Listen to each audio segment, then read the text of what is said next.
En The Home Depot sabemos lo importante que es el Día de las Madres. Así que cuéntanos, ¿en qué estás trabajando este año para consentir a mamá? Pasen el día juntos creando un nuevo rincón especial con la ayuda de The Home Depot. Tenemos una gran variedad de sets de patio y muebles para exterior que serían un regalo ideal para mamá. Solo agrega unas cuantas canastas colgantes para darle un toque de color y conviértelo en su nuevo espacio favorito. Encuentra muebles para exterior, flores y más regalos para el Día de las Madres en The Home Depot.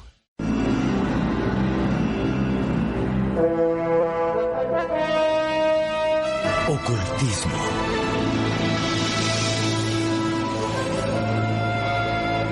Los científicos.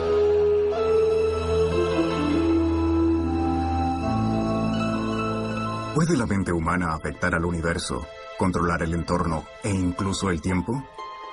Los científicos han continuado el trabajo de los ocultistas, intentando resolver misterios que los magos habían tratado de comprender por mucho tiempo.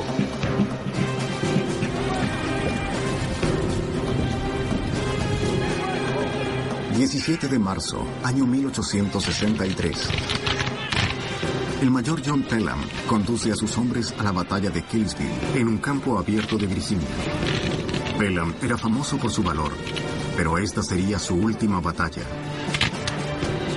Un siglo después, en Chicago, Illinois, Margaret Barrett siente un terrible dolor de cabeza.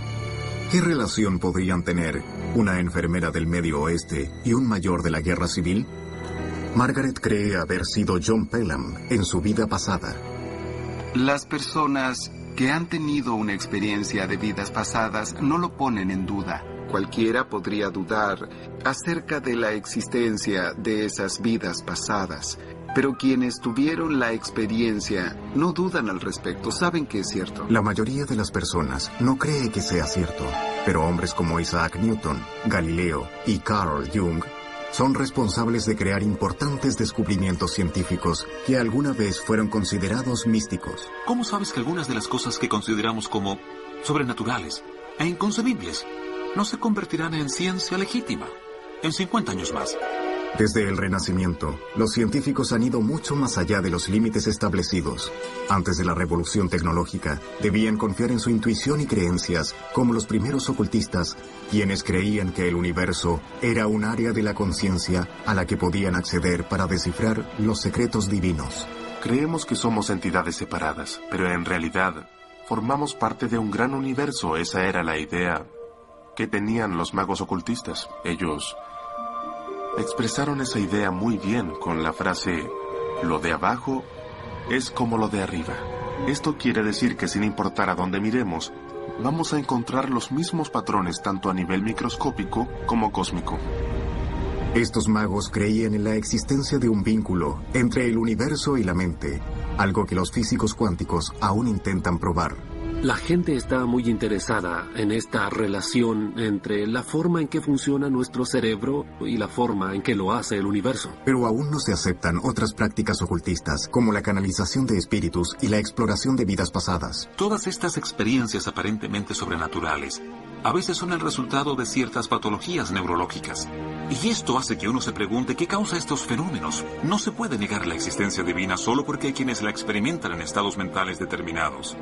Pero sí nos cuestionamos de qué se tratan realmente las experiencias religiosas, porque ciertas conexiones cerebrales nos predisponen a creencias específicas. Siempre ha existido un fuerte vínculo entre la ciencia y la magia, puesto que lo místico puede convertirse en ciencia al ser probado por esta. La búsqueda de este ciclo ha dado forma al mundo y al entendimiento que tenemos del mismo desde los tiempos de Newton. Isaac Newton nació en el siglo XVII, cuando el hombre aún creía que la Tierra era el centro del universo. Se le conoce como el padre de la ciencia moderna y el último de los grandes magos. Newton poseía un intelecto extraordinario. Podía concentrarse por horas y a veces incluso días en una sola cosa, recordando todo el proceso. Newton imaginaba vívidamente sus teorías y solo después se las respaldaba con experimentos, una práctica que hoy conocemos como un estado alterado de la conciencia. La gente puede alcanzar estos estados corriendo o haciendo ejercicio o también a través del ayuno el alcohol o las drogas, la oración o meditación e incluso el hipnotismo. A lo largo de la historia del hombre han existido muchas formas de alterar el estado de la conciencia. Pienso que la creatividad tiene como requisito aceptar la intuición y aceptar la inspiración como los puntos de inicio para generar ideas que sean más profundas, importantes e incluso ideas científicas. Al estar más abiertos al cosmos, podremos adquirir nuevos conocimientos. Newton intentaba continuar con las teorías propuestas por un hombre que había muerto el mismo año de su nacimiento en 1642, Galileo. Galileo intentaba hacer un mapa de las estrellas y planetas en una época donde la astrología era una ciencia con siglos de antigüedad. El objetivo de las escuelas ocultistas de la antigüedad, como los egipcios y seguidores de Pitágoras, era lograr la conexión con los dioses e implorarles que usaran sus grandes poderes. Galileo no intentaba contactar a los dioses, más bien deseaba comprender su obra. Durante el Renacimiento, los científicos seguían las enseñanzas de Aristóteles. Las teorías de este griego del siglo III a.C. eran aceptadas por la Iglesia Católica. El concepto de movimiento era completamente diferente de lo que entendemos en la actualidad. Consistía en que todos los objetos o sustancias tenían su lugar natural partiendo de la tierra, y luego el agua, el aire y el fuego, y la quinta esencia de la que estaban hechos los cielos.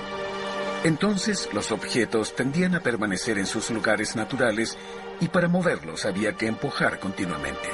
Aristóteles también creía que la Tierra era el centro del sistema solar y que un objeto pesado caería con mayor rapidez que uno más liviano. Estas eran verdades universales hasta la llegada de Galileo, quien confirmó que la Tierra gira alrededor del Sol. Aristóteles creía que los objetos caen porque conocen su lugar en el cosmos, regresando a su lugar de origen, guiados por la mano de su creador. Galileo poseía un entendimiento mucho más avanzado de la gravedad y utilizó el método científico para probar sus teorías.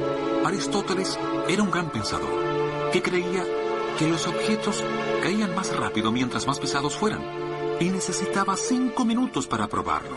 Solo necesitaba 5 minutos para subir a un edificio, tomar una piedra, tomar un frijol y dejarlos caer al mismo tiempo. Él nunca lo hizo, seguramente debido a que el concepto de experimento era ajeno a la mente humana. Pero no para la de Galileo, quien realizó el experimento y descubrió que ambos caían a la misma velocidad. Se considera a Galileo como un gran genio, porque él decía que podíamos cuestionar la naturaleza de las cosas en vez de quedarnos con prejuicios. Podemos comenzar teniendo una mente abierta y diciendo qué ocurre cuando dejas caer una gran piedra y un pequeño frijol. Y para sorpresa de todos descubrió un fenómeno contrario a la intuición, que cualquiera de nosotros puede verificar. Galileo fue en contra de la sagrada visión aristotélica del mundo sostenida por la Iglesia y pagó un alto precio por ello. A pesar de que los cardenales de la Inquisición rechazaron sus teorías, él continuó publicándolas y fue encontrado culpable de herejía. En el año 1633, Galileo quedó bajo arresto domiciliario y pasó el resto de su vida bajo la constante vigilancia de la Inquisición. Tuvieron que pasar 350 años para que la Iglesia admitiera su equivocación y para entonces, Newton había confirmado las teorías de Galileo. Isaac Newton era fascinante. Él nació justo en el día de Navidad, fue hijo de madre viuda y se crió en condiciones de austeridad, y cuando comenzó a estudiar ya no pudo detenerse. Continuó estudiando durante toda su vida para entender lo más posible al universo. El Renacimiento se vio impulsado por el redescubrimiento de textos griegos y de ocultismo perdidos desde tiempos antiguos. Los eruditos como Newton estaban emocionados por descubrir nuevas ideas científicas, religiosas y mágicas. Isaac Newton, además de científico, era un alquimista declarado. Las personas más brillantes de la historia, entre las que se encontraban Isaac Newton, se adentraron en la alquimia y diversas prácticas ocultas porque deseaban descubrir cómo funcionaban las cosas y estaban dispuestos a llegar tan lejos como fuera necesario para satisfacer sus mentes inquisitivas.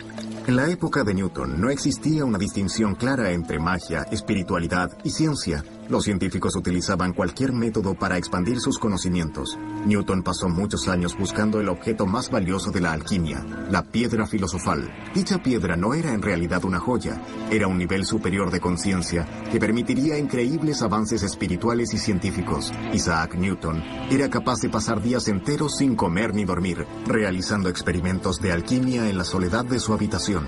Quienes estudian la creatividad dicen que se compone de varias etapas. Primero hay que aprender mucho y luego hay que incubar ese conocimiento, dejar que éste sea interiorizado, para que entonces surja del interior como una inspiración. Eso es lo que los alquimistas también intentaban realizar y que Newton hacía tan exitosamente. Newton también aceptó el desafío de refutar a Aristóteles. Cuando se enfocó en refutar su teoría sobre la caída de los objetos y la órbita de los planetas, terminó haciendo el descubrimiento más importante y revolucionario de la física, la gravedad. Cuando Newton pensó en la gravedad, tuvo que concebir la idea de que dos cuerpos pueden atraerse entre sí a la distancia. Incluso hoy en día nos cuesta describir cómo ocurre eso. ¿Cómo sabe el Sol dónde está Júpiter? ¿Quién sabe? La clase emergente de científicos empíricos no veía con buenos ojos la idea de que un objeto pudiera afectar a otro sin tocarlo, sin conexiones de ninguna clase. Entonces, llegó Newton con una teoría matemática que sirve perfectamente para las observaciones astronómicas. Pero necesitaba que hubiera una fuerza entre los dos objetos y no había nada en medio. Lo único que le quedaba era la acción a distancia, sin importar qué tan incómodo fuera para él o para cualquier otra persona. Newton fue también el primero en descubrir las propiedades de la luz y creía que estaba compuesta de partículas. La visión del mundo, según Aristóteles, no aceptaba la idea de los átomos como componentes indivisibles de los objetos, pero al observar los escritos de Newton respecto a la luz, podemos ver que él sí tenía ideas de ese tipo, que pensaba en la luz como un flujo de pequeñas partículas que se movían rápidamente, o como él escribió, corpúsculos. En 1687 publicó su obra maestra, Principios Matemáticos de Filosofía Natural, que se convirtió en una sensación internacional.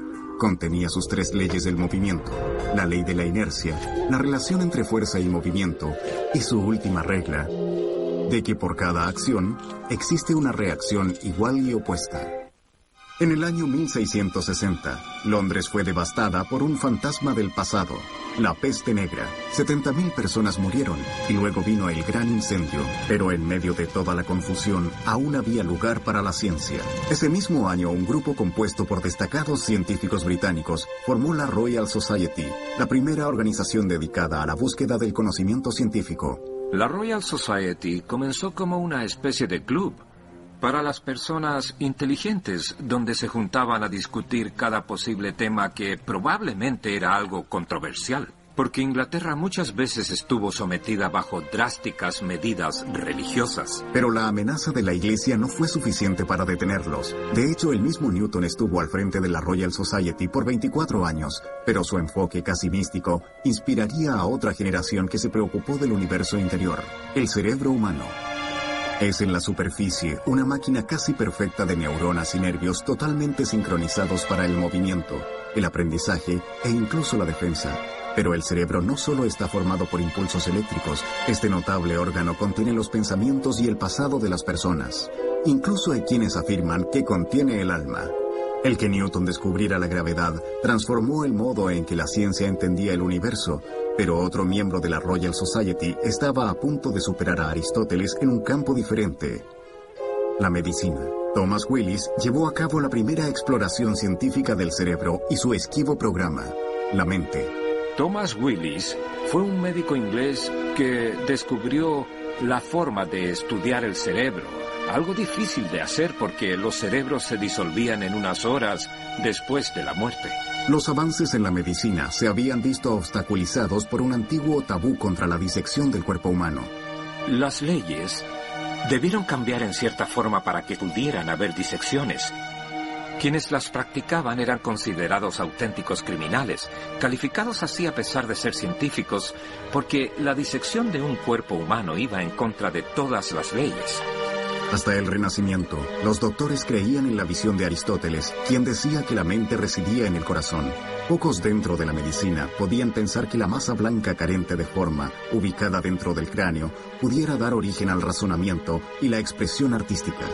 Pero Willis creía que el cerebro tenía más secretos de los que creían todos sus colegas. Así que se le ocurrió una forma de preservarlos y entonces pudo distinguir todas las partes del cerebro, algo que nadie había podido hacer hasta ese momento. Al igual que Newton, Willis era un alquimista dispuesto a experimentar para encontrar la verdad. Fue el primero en diseccionar los nervios que conducían al cerebro y explicar cómo funcionaban. Escuchar una de sus charlas era algo impresionante. En 1664 publicó Cerebrae Anatomy, la obra más completa de su época referente al cerebro. Un joven estudiante llamado John Locke tomó este trabajo como base e investigó la naturaleza del pensamiento. Locke era principalmente un filósofo y en 1660 publicó un ensayo acerca del entendimiento humano, distanciándose así de Aristóteles. Locke rechazó por completo la noción aristotélica de que las ideas eran algo innato en la mente humana. En cambio, se enfocó en el desarrollo de las ideas, los procesos y las formas en que el cerebro entendía el universo. Realmente fue uno de los primeros intentos por comprender lo que hace el cerebro y describir la neurociencia. La neurociencia se volvió una nueva disciplina que aún hoy guarda misterios. Creo que el cerebro está lleno de neuronas lanzando impulsos eléctricos, pero en lo que respecta a la mente en sí apenas hemos comenzado a saber cómo funciona, qué es la creatividad, qué es la conciencia, de qué se trata el autoconocimiento. Los científicos ahora comprenden hasta qué punto el cerebro funciona dentro de nuestra cabeza, pero aún intentan descubrir cómo la mente puede afectar el mundo exterior. El astrólogo médico Franz Anton Mesmer descubrió la hipnosis casi por accidente. En ese entonces, Mesmer experimentaba las posibles propiedades curativas de los imanes.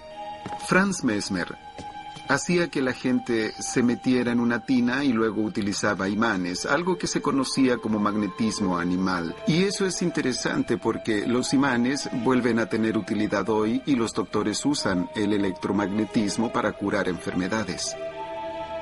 Al principio, Mesmer creía que los imanes ejercían la fuerza invisible del magnetismo animal. Luego pensó que la fuerza emanaba de su interior y dejó de usarlos. En realidad, Mesmer solo había redescubierto otro arte oculto y perdido. La primera sesión de hipnosis, registrada en papiros en el Museo Británico, tuvo lugar en la corte egipcia de Corfú hace más de 5.000 años. Más adelante, las videntes del oráculo griego de Delfos utilizarían la autohipnosis para predecir el futuro. La hipnosis moderna practicada hoy en Norteamérica se inició con Franz Mesmer, pero si retrocedemos aún más en el tiempo, cada cultura tiene una forma de entrar en trance. Puede ser a través de la música, a través del baile o incluso a través de la meditación.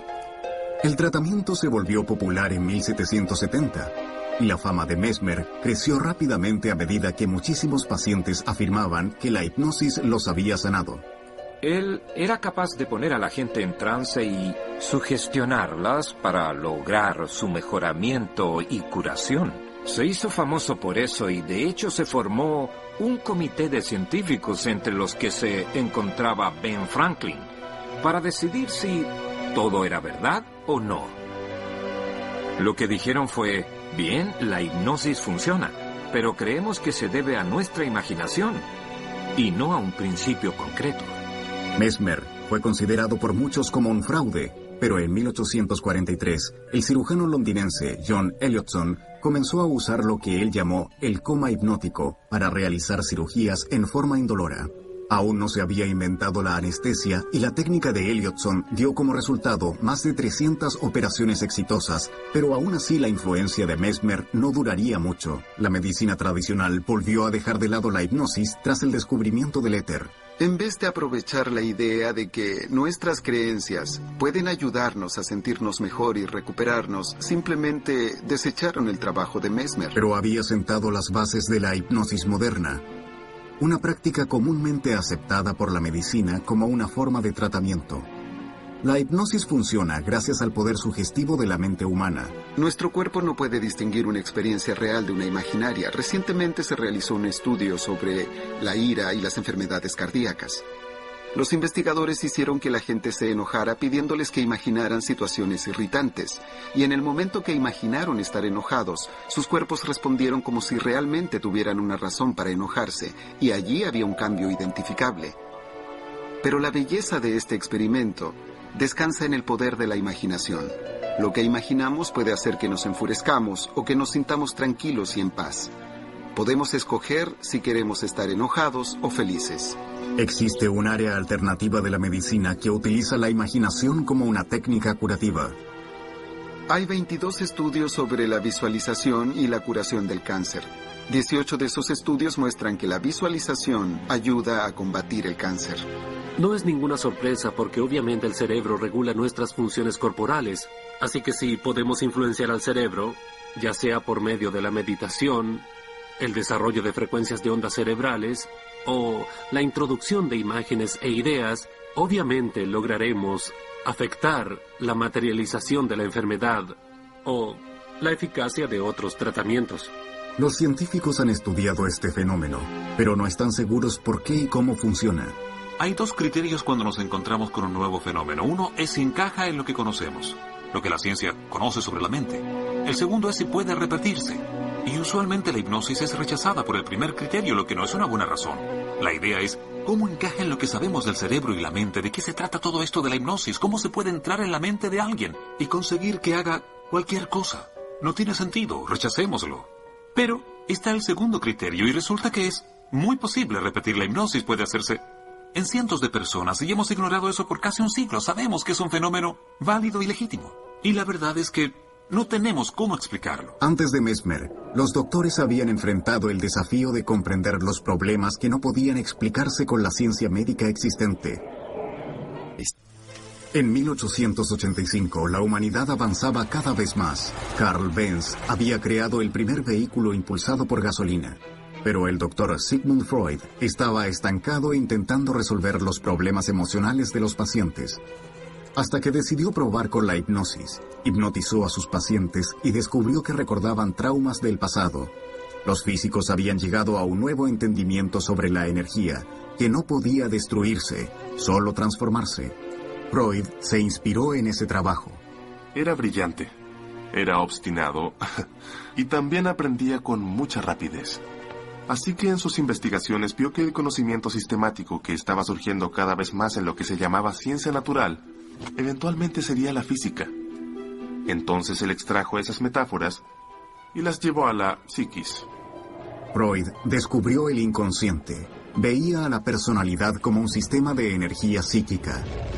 La energía que no se expresaba en forma consciente se desviaba al inconsciente, donde creaba las neurosis. Freud identificó a la energía sexual reprimida como la raíz de todos los problemas mentales. Y sus ideas aún tienen mucha influencia. Aún pensamos que nuestras motivaciones más profundas están escondidas, reemplazadas por motivos y otras cosas. Esto es una extrapolación freudiana del modelo de la física al terreno de la psiquis. Freud inventó el psicoanálisis como un método de hacer salir los traumas sexuales escondidos en el inconsciente. Esta era la nueva frontera en el estudio de la conciencia, y si bien eventualmente gran parte del trabajo de Freud perdería su influencia, sentó las bases de la psicología moderna. Era una persona conservadora que nunca se consideraría ocultista, pero uno de sus seguidores resultaría ser un pionero del psicoanálisis y practicante de lo oculto. Él quería saberlo todo acerca de todas las cosas, así que leyó todo lo que pudo. Viajó a África, y viajó a India, y viajó a Norteamérica. Era alguien con un deseo interminable de nuevas experiencias y de comprender la psiquis en todo tiempo y lugar, en el mundo entero. Carl Jung, hijo de un pastor protestante, nació 10 años antes de que Freud inventara el psicoanálisis. Jung realizó experimentos espiritistas y si bien se convirtió en psicólogo para explorar las dimensiones de la mente, nunca dejó de sentirse atraído por el ocultismo. Su héroe Sigmund Freud se convertiría en su mentor y su enemigo a la vez. Conoció a Freud en 1907 y cuando se reunieron hablaron por 13 horas, y uno de los temas fue el ocultismo. Jung había sido un defensor de la teoría freudiana de los problemas sexuales como causa de la histeria. La había defendido públicamente, pero no creía que lo explicara todo.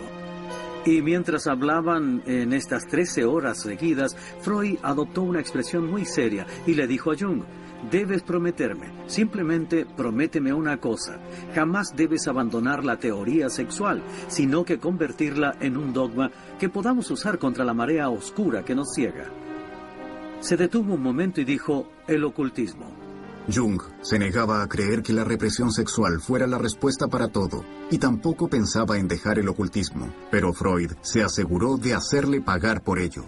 En el momento de su distanciamiento de Freud, Jung era el presidente de la Asociación Psicoanalítica Internacional, y Freud no quería tenerlo a cargo de todo, así que comenzó a trabajar en las sombras.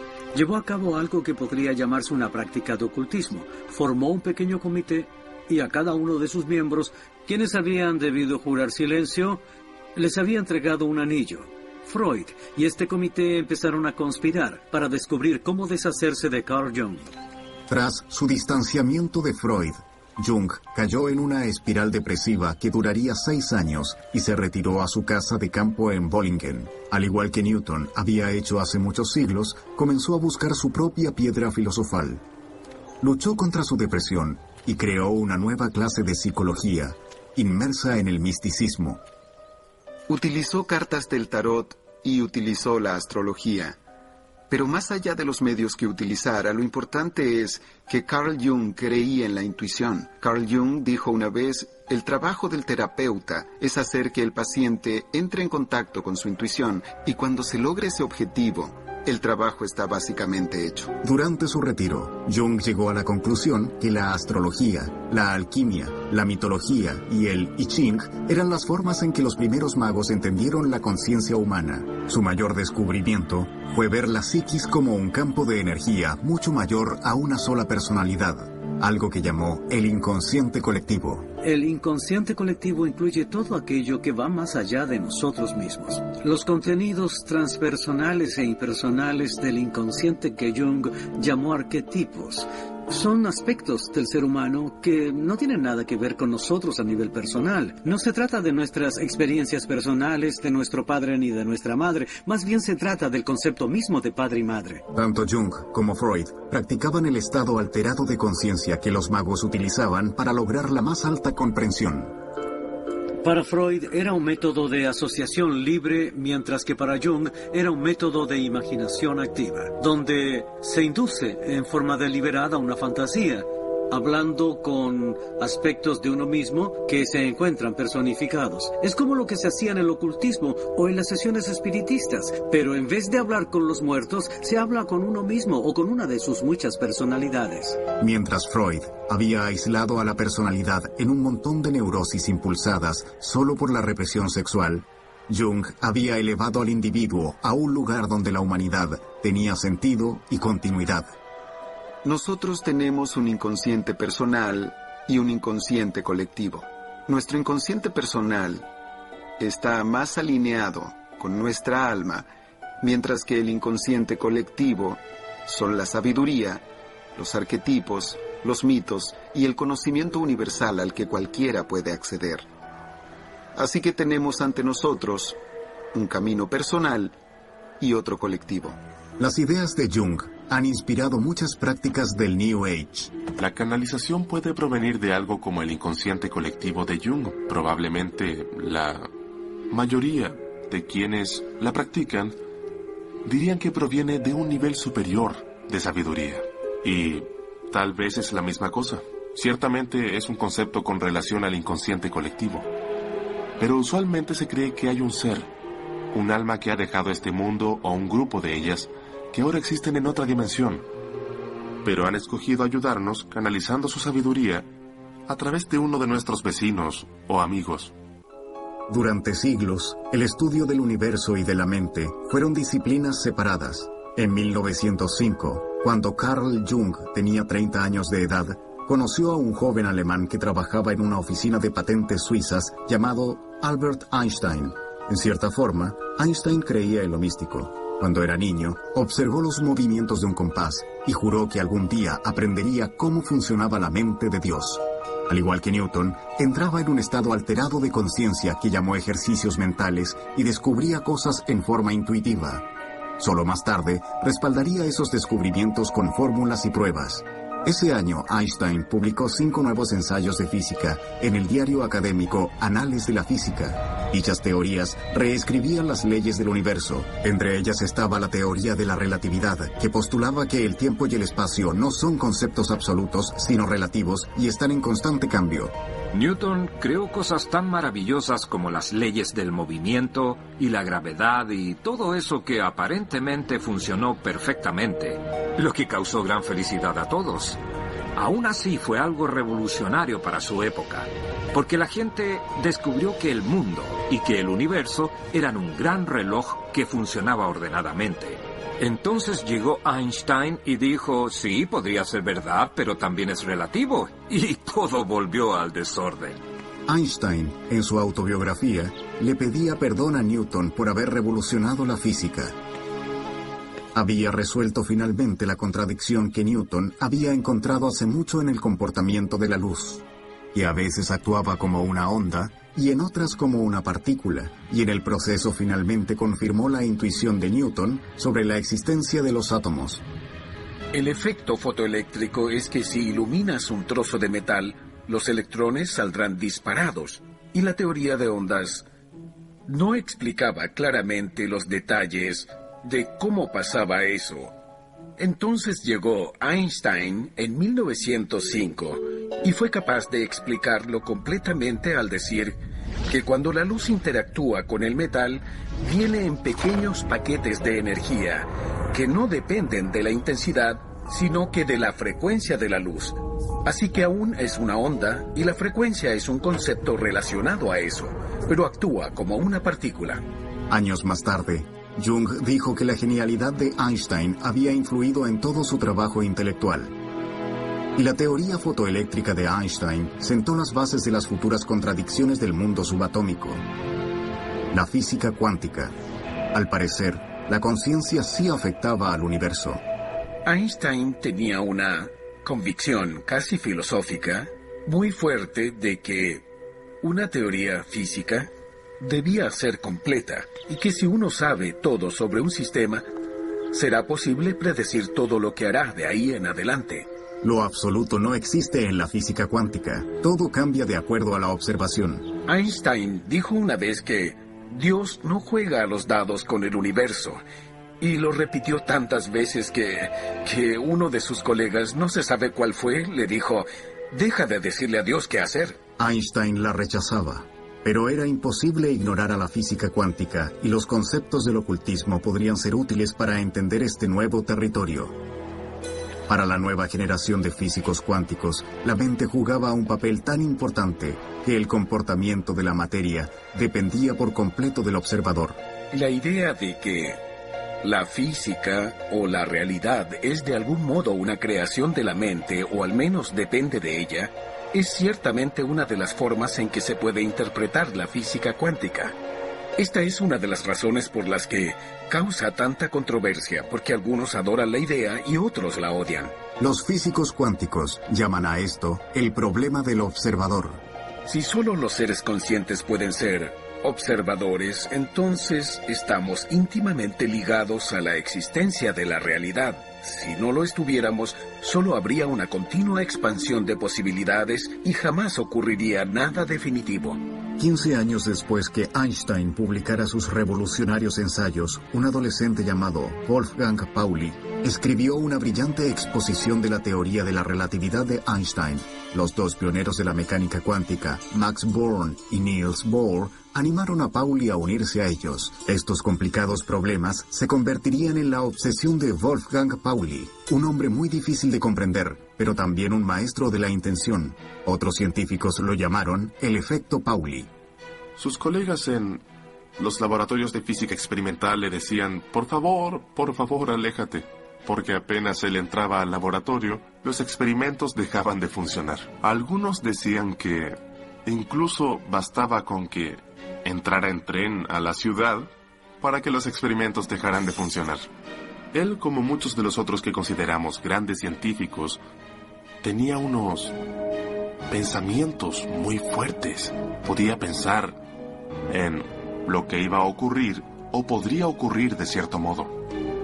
Debido a eso, fue una de las mentes más brillantes en la mecánica cuántica. Pauli, al igual que Newton, se adentró demasiado en su trabajo y acabó con un colapso mental. En 1948, acudió al recientemente creado Instituto C.G. Jung para pedir ayuda al ahora famoso psicólogo. Apenas llegó al lugar, ocurrió el efecto Pauli y un jarrón cayó súbitamente al piso. Los dos hombres terminarían diciendo más tarde que cuando el jarrón se quebró, reconocieron sus destinos. Juntos tratarían de entender al universo por medio de la física y la psicología.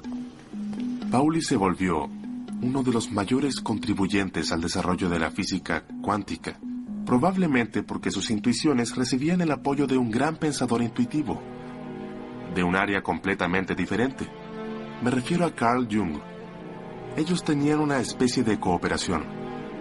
Y del mismo modo, Jung entendió mucho más, además de poder expresar sus conocimientos de mucha mejor forma gracias al apoyo de Pauli. El incidente del jarrón los llevó a desarrollar el concepto de sincronicidad, donde dos eventos al azar se juntan y adquieren significado. La sincronicidad, según Jung, es una correlación entre un estado psíquico o psicológico interno y un suceso totalmente externo. Esta correlación debe ser altamente improbable para que parezca haber ocurrido al azar por accidente, coincidencia o simple casualidad. Jung y Pauli combinaron brillantez con intuición para crear una teoría sobre el universo. Si la materia se comporta de acuerdo a quien la observa, ¿acaso los seres humanos han creado su propia realidad? ¿Los pensamientos y sueños colectivos de la gente han creado nuestro mundo? Muchos científicos rechazan esta idea, que parece haber salido del ocultismo. La idea de los antiguos ocultistas de una conciencia latente que influye en el mundo entero simplificaría en gran medida algunas de las interpretaciones de la mecánica cuántica. Porque si la conciencia es fundamental para la observación, para obtener algo definitivo de las probabilidades cuánticas, la vida sería más fácil si hubiera otras conciencias aparte de la nuestra. El último intento para realizar la teoría del campo unificado de Einstein es la teoría de cuerdas, que une la física de Newton con la física cuántica para crear una nueva teoría sobre la gravedad. Los físicos de cuerdas creen que al nivel más pequeño imaginable toda la materia está formada por cuerdas vibrantes. Las diferentes observaciones en la física cuántica no se deben al efecto del inconsciente en el universo, sino que a pequeños cambios en las vibraciones. La teoría de cuerdas puede aplicarse en todos los niveles. Tenemos la teoría de Einstein sobre la relatividad general, una teoría sobre las fuerzas gravitatorias que funciona muy bien para explicar el universo a gran escala. Y tenemos la mecánica cuántica que explica el universo a muy pequeña escala y también lo hace muy bien. El problema es que estas teorías no son compatibles y no se puede crear una teoría de gravedad cuántica con ninguno de los enfoques tradicionales. La teoría de cuerdas parece ser muy prometedora al respecto, puesto que a fin de cuentas es una teoría cuántica. En caso de ser cierta, implicaría la fascinante existencia de universos paralelos y múltiples dimensiones. Básicamente, la teoría de cuerdas dice que existen estas pequeñísimas cosas llamadas cuerdas y todas las otras partículas que hay en el universo están compuestas por ellas y estas cuerdas son energía pura. Y hemos alcanzado la partícula o elemento más pequeño de toda la creación. Y puesto que son energía pura, podemos pensar que nosotros también somos energía. Un pensamiento que puede ser reconfortante para muchos. Esto se puede ver desde un punto de vista religioso, uno químico y también uno físico. Pero estas teorías quizás nunca se prueben. Los científicos han revolucionado nuestro mundo de formas que al principio parecían mágicas. En 1895, Conrad Rankin estaba experimentando con rayos catódicos cuando vio un resplandor verde en una parte de su mesa de trabajo, pero el tubo de rayos catódicos estaba cubierto con un papel negro, lo que significaba que esos rayos invisibles atravesaban un objeto sólido. Continuó experimentando y descubrió que los rayos podían pasar a través de la piel, mostrando los huesos de la mano de su esposa. Imaginen cómo reaccionó la gente. Piensen cómo reaccionarían si alguien les dijera: aquí hay una mesa, aquí tienen un cajón y dentro de él hay una película. Ahora esos rayos misteriosos pasarán a través de tu mano y verás tus huesos. La gente diría que es algo sobrenatural del ocultismo. De hecho, nadie le creyó. Y él dijo: no voy a publicar esto en una revista científica porque suena casi a magia. Mejor lo publico en un diario. Y publicó la mano de su esposa en un diario, donde se podían ver los huesos de la mano. E hizo historia. Fácilmente se podría haber descartado el trabajo de Rankin. ¿Se convertirán en ciencia otras creencias del ocultismo? Nacida en Inglaterra, Margaret Barrett sabía muy poco sobre la guerra civil norteamericana, pero sentía que deseaba estudiarla. Un día se encontró con una imagen de John Pelham y se dio cuenta de un increíble parecido. La vida de Pelham fue arrebatada por una bala enemiga a los 24 años. ¿Puede aún vivir en Margaret? Margaret sufre de migraña crónica y ha sido sometida a cirugía cerebral por la misma clase de herida que mató a John Pelham. Pelham murió cuando una bala explotó en la parte posterior de su cabeza para luego atravesar su cráneo. Y Margaret necesitó someterse a cirugía cerebral por el mismo problema. ¿Qué podemos concluir de la creencia de Margaret en una aparente conexión entre la muerte de Pelham y su condición? Cuando llevo a cabo una regresión, lo primero que hago es intentar crear un puente. El puente es alguna conexión entre esta vida y la anterior. Podría ser un trabajo, una fobia, podría ser un miedo o una relación. En realidad no importa qué sea, a veces incluso los sueños terminan siendo puentes a una vida pasada. Así que una vez que sé algo sobre la persona, entonces procedo a hipnotizarla. Lo que intentamos hacer con las regresiones es que la gente aprenda de sus vidas pasadas para que no cometan los mismos errores en su vida actual. ¿Estamos marcados por las huellas de nuestros antepasados? Tenemos la acción y la inteligencia a distancia, pero aún no hemos logrado conectarnos a ellas. Debemos ser conscientes de estas posibilidades. ¿Acaso en el futuro las vidas pasadas serán tan comunes como los rayos X? La mayoría de los científicos rechaza esta idea. En el caso de Rankin, él hizo el experimento y cualquier persona puede repetirlo, eso lo aceptamos. En el caso de los dos objetos de Galileo, cualquier niño puede repetirlo, pero esto no se da siempre. Tenemos la velocidad de la luz, que según Einstein era finita. Se hicieron experimentos muy detallados y cuantitativos para probar esta afirmación. No es algo que se pueda llegar y hacer. Tal vez algunos de estos fenómenos sean tan pequeños que se necesitarán años para confirmarlos o descartarlos, pero me suena como una mala excusa, que no tiene mucho de verdad. Si no se puede probar una afirmación, si no hay forma de hacerlo, entonces no es parte de nuestro conocimiento. Hemos progresado gracias a personas innovadoras y dispuestas a ir más allá de lo que aceptamos como realidad. En cierta forma, casi parece que la evolución es en realidad una especie de revolución. Esta se guía por el mismo grupo de ideas. Únicamente las expresa en forma diferente, pero también busca nuevas herramientas para profundizar en el entendimiento del mundo. Pero, a fin de cuentas, aún observamos el mismo universo, los mismos elementos, y espero que estemos comprendiendo todo un poco más. Pero aún es como si trabajáramos junto a los hechiceros de la antigüedad. Hoy la mente es tan misteriosa como lo fue el universo una vez. ¿Acaso descubrirán los científicos que los seres humanos crean su propia realidad? Vamos a ser testigos de avances muy importantes gracias a la ciencia, pero vendrán del acercamiento de la ciencia a lo que algunos podrían llamar ocultismo. Pienso que las creencias New Age tienen ciertos aspectos muy interesantes, porque explican ciertas cosas a las que la ciencia aún no ha podido llegar. Creo que algún día la ciencia podrá explicar todo lo que no puede comprender hoy en día. Solo el tiempo nos dirá qué descubrimientos encontraremos en el cruce de caminos de la ciencia y el ocultismo.